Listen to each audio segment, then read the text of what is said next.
Shalom Bapak Ibu yang terkasih dalam Tuhan. Kali ini saya mengajak kita untuk dalam waktu-waktu ke depan, setiap kali saya mengalami sesuatu berjalan dengan Tuhan, saya akan membuat video klipnya. Dan kali ini saya memberi judul Menakar Rasa Syukur atas kebaikan Allah bagi kita. Ini bagian yang pertama karena ada dua bagian. Nah, saya mau memulai ini dengan inspiration behind the skin, di mana kalau kita melihat ini ya, ini adalah sebuah lokasi ketika beberapa malam yang lalu, kurang lebih hampir setengah sebelasan, jam 10 setengah sebelasan, di Jalan Sulawesi menuju ke arah Biliton, ya, itu ada sebuah traffic light, dan di traffic light itu tiba-tiba saja motor saya berhenti dan mogok di situ. Kemudian karena mogok, saya dorong ke pinggir, ke putar sebelahnya itu ada taman, dimana kalau kita lihat di sini ada kursi taman dan ada sepeda motor saya yang mogok di situ, dan saya lalu duduk di kursi taman itu sambil merenung akan apa yang terjadi. Saya katakan bahwa kalau Tuhan itu baik, bagaimana sampai saya bisa memahami bahwa kejadian yang saya alami pada malam itu, motor mogok dan saya sudah berusaha untuk menstarternya dengan segala daya upaya dan tidak ada. Akhirnya saya nyerah dengan saya duduk saja di taman itu sambil merenungkan kejadian itu. Nah, di situ kemudian saya mulai mengkontemplasi akan semua firman Tuhan. Tuhan itu baik, pasti ada sesuatu rencana, pasti ada sesuatu yang baik, yang walaupun saya belum tahu, tetapi saya ingin coba jalani bersama dengan Dia. Jadi kemudian saya menelpon anak saya yang kebetulan ada di gereja, dan akhirnya dia datang. Nah, nanti kita akan lanjutkan. Tapi saya mau membawa kita dalam perenungan akan firman Tuhan, kompilasi hati saya pada waktu itu. Saya berkata dalam hati, bersyukurlah kepada Tuhan sebab Ia baik, kasih setianya kekal abadi. Ini adalah dari bahasa Indonesia sehari-hari. Ya, berarti saya harus bersyukur dengan apa yang saya hadapi. Ya, walaupun saya ini adalah seorang hamba Tuhan, pelayan Tuhan, tetapi saya juga bisa mengalami di mana tiba-tiba motor saya mogok. Dan firman Tuhan saya renungkan, oh ya, bersyukurlah kepada Tuhan sebab Ia baik. Berarti ada sebuah fakta yang harus kita terima bahwa Tuhan itu baik.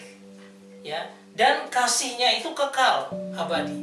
Dalam NIV dikatakan, New English Version dikatakan, praise the Lord, give thanks to the Lord, for He is good, His love endures forever. Jadi Dia itu baik dan kasih-Nya itu endures. Endures ini tahan lama, bertahan, dan tahan lamanya sampai selama-lamanya. Ya, forever. Nah, dari ayat-ayat ini aja kita bisa melihat bahwa Tuhan mengajari kita untuk bersyukur bahwa Ia baik. Ya. Apa itu bahwa Ia baik? Nah, kata-kata give thanks to the Lord for He is good. Jadi dia katakan Hodu Adonai Kitov. Ya, jadi kalau kita bicara tentang Hodu dari kata yadah, ya, dia katakan yadah. Ini artinya adalah give thanks, bersyukurlah. Dan kalau kita lihat dalam gramatikalnya itu dikatakan tentang hilfil imperatif maskulin plural. Jadi hilfil itu artinya suatu sebab akibat. Kita menyatakan bersyukur karena apa? Karena Dia baik. Kitov itu Dia baik. Ya, jadi ini mau menyatakan sebuah perintah karena imperatif. Ya, perintah yang menyatakan bersyukurlah bahwa Tuhan itu baik. Nah, coba kita lihat lagi karena ini ada sebab akibat dengan sifat daripada Allah, yaitu Dia baik. Nah, kita ini dikatakan tov, ya. Tov ini artinya baik, ya. Kitov for His good, ya. Jadi untuk kebaikannya. Nah, itu adalah baik. Tov, baik. Kata tov ini kita jumpai pada waktu Allah menjadikan alam semesta. Ketika hari pertama Dia katakan tov, kitov, ya, Dia itu semua baik. Pada hari yang terakhir ketika hari ke-6 Dia menciptakan manusia, Dia berkatakan tov meot, artinya sungguh teramat baik. sebagai mahkota ciptaan. Nah, ini kata itu muncul. Nah, apa kata baik? Kata baik kita ya bilang ya baik ya, dia artinya punya kemurahan, kasih yang luar biasa. Terus tapi juga menyangkut kata menyenangkan, bahwa Tuhan akan membawa kita pada kondisi-kondisi yang menyenangkan, karena dia memang menyenangkan kita. Bukan hanya itu, tetapi dia membuat sesuatu jadi bernilai. Hidup kita yang hancur, dia membuat itu menjadi bernilai ketika dia menebus kita, ya, dari orang yang berdosa menjadi orang yang berharga di matanya. Kemudian membuat pantas bahwa kita adalah anak-anak Tuhan yang pantas, itu karena kebaikannya. Kita pantas berdiri di hadapan orang lain berkhotbah. Dulu saya tidak bisa seperti ini, tetapi banyak sekali cerita tentang hamba-hamba Tuhan yang luar biasa. Padahal mereka bukan seorang pengkhotbah, tetapi Tuhan membuat dia pantas untuk berkhotbah. Tuhan juga membuat kita pantas kan untuk menjadi orang-orang yang luar biasa, menjadi terang bagi dunia ini. Dia juga membuat kita senang. Dia membawa kita dalam sebuah kebahagiaan, sukacita, damai sejahtera. Dan ketika saya sedang duduk di taman itu merenungkan motor saya mogok, saya bilang, oh Tuhan itu tetap baik. Pasti dia akan tetap baik. Ya. Karena kita belum melihat ujungnya. Ya. Nah, dia juga membawa sejahtera, damai. Di situ saya damai, saya tenang. Saya memikirkan ayat ini. Oh iya, Tuhan itu baik. Ya. Saya juga akan dibawa dalam kemakmuran, ya, dalam pengertian dia akan mencukupkan segala sesuatu, ya. Atau boleh dikatakan dia memberikan kita good moral. Dia punya good moral, kebaikan itu good moral, ya. Artinya sikap yang baik. Nah, sikap yang baik itu akan disukai oleh banyak orang. Makanya kita dibilang untuk menjadi terang, karena kebaikan kita itu yang memancar kepada orang lain. Orang tidak akan melihat kita hal yang lain, tapi dia melihat bagaimana karakter moral kita yang akan menjadi legacy kepada kehidupan kita, yang setelah kita mati mungkin kita hanya meninggalkan itu, legacy moral orang itu dia baik, dikenal dengan kebaikan, ya. Dan inilah yang bisa kita lihat dari ketika kita merenungkan Tuhan itu baik, ya. Coba kita lihat sebuah ayat lagi, ya. Ini bagian dari kompilasi hati saya. Nah, apakah Tuhan itu selalu baik? Mungkin Tuhan baik, tetapi ada waktu-waktunya dia tidak baik.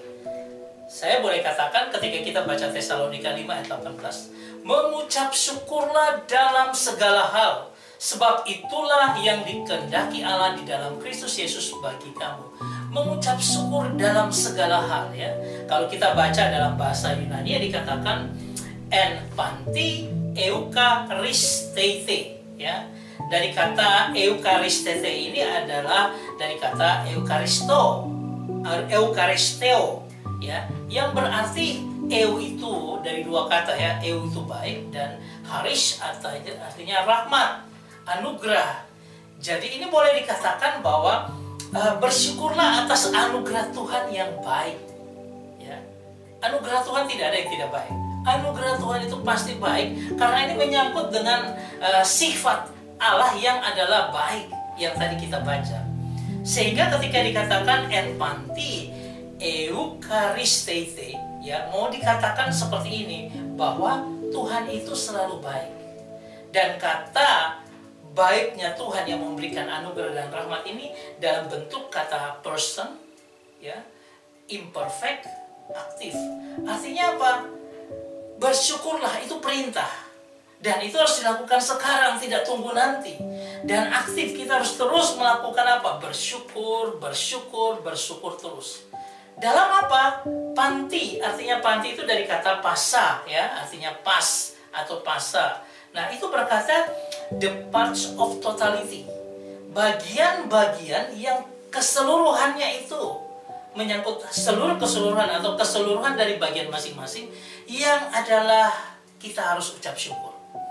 Jadi kalau satu bagian dari hidup saya ketika saya mogok di daerah jalan Sulawesi itu adalah merupakan bagian dari keseluruhan yang sebenarnya menunjukkan kebaikan Tuhan, yang mana kita harus bersyukur.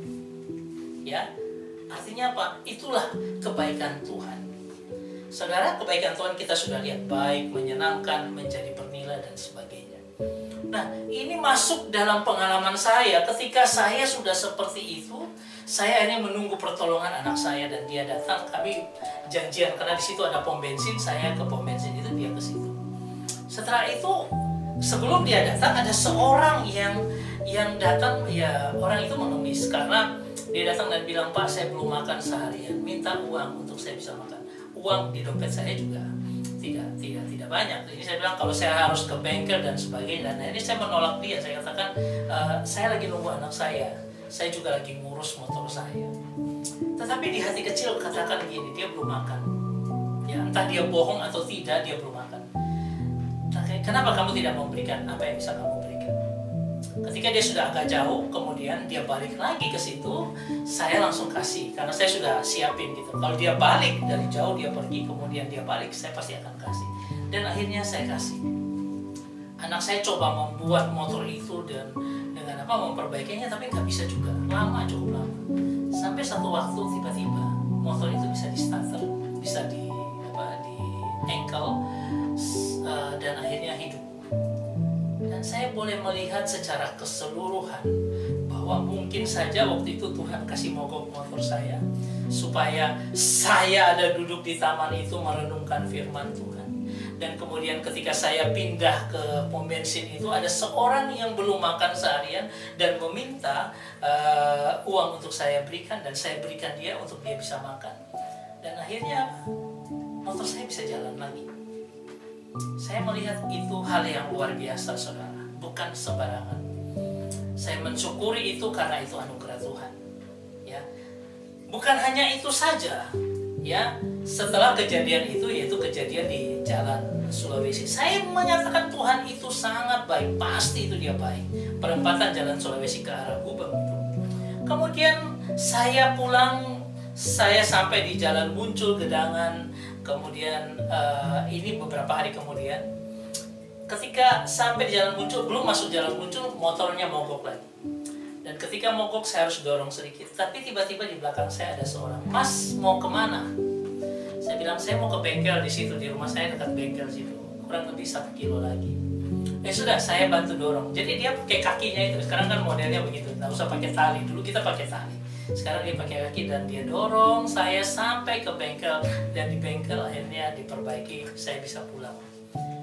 Ada lagi di Jalan Layang Wonokromo. Ketika itu saya sedang mengendarai motor, tiba-tiba mati lagi dia di jalan di bawah jembatan Layang Wonokromo. Dan apa yang terjadi, tiba-tiba di belakang saya itu ada seorang, "Mas, mau kemana?" Saya bilang, "Saya mau ke Jalan Jagir." "Oh ya, sini," saya dorong. Dia bilang, "Tapi Mas di sebelah sini." Jadi saya pindah posisi. Ini padahal orang sudah jalan, ini jalan kan sudah lampu hijau udah jalan. Dia ambil posisi, dia dorong saya belakang sampai ke tempat yang aman, dan di situ dia tinggalkan saya. Tetapi ketika itu saya tunggu sebentar, kemudian starter lagi di engkel terus, dan akhirnya jalan dan saya pergi.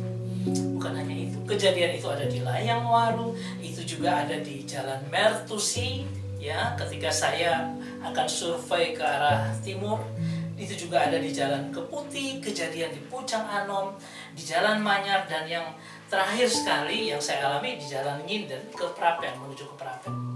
Itu luar biasa karena ketika mogok di tengah jalan, saya tanpa sadar dia mati mogok dan saya starter nggak bisa. Saya bawa dia ke pinggir. Ketika saya bawa ke pinggir, saya berusaha di starter di engkel terus tidak bisa. Tiba-tiba ada seorang yang datang, "Mas, saya bantu Mas." Padahal dia lagi bawa kendaraan motor, kan motornya dia ditinggal, kemudian dia langsung engkel punya saya, dan akhirnya nyala, dan akhirnya saya bisa jalan pulang. Saudara yang terkasih, saya bilang bahwa Tuhan itu secara keseluruhan pasti akan baik, pasti akan baik, ya. Dan ini pengalaman saya, dan saya membagikan ini supaya kita bisa melihat bagaimana pengalaman hidup saya berjalan dengan Tuhan dan merasakan walaupun di tengah pergumulan, Tuhan itu tetap baik. Secara totalitas, bagian per bagian, dia menunjukkan kebaikannya bagi kita. Jangan sampai kita tidak percaya lagi bahwa dia itu baik. Karena saya katakan, dia senantiasa baik dan selalu baik untuk kita. Bagian selanjutnya kita akan merenungkan apakah ada sedikit Tuhan itu tidak baik. Saya rasa sangat menarik, dan saya ingin kita untuk melanjutkan ke bagian yang selanjutnya. Tuhan memberkati kita semua. Amin.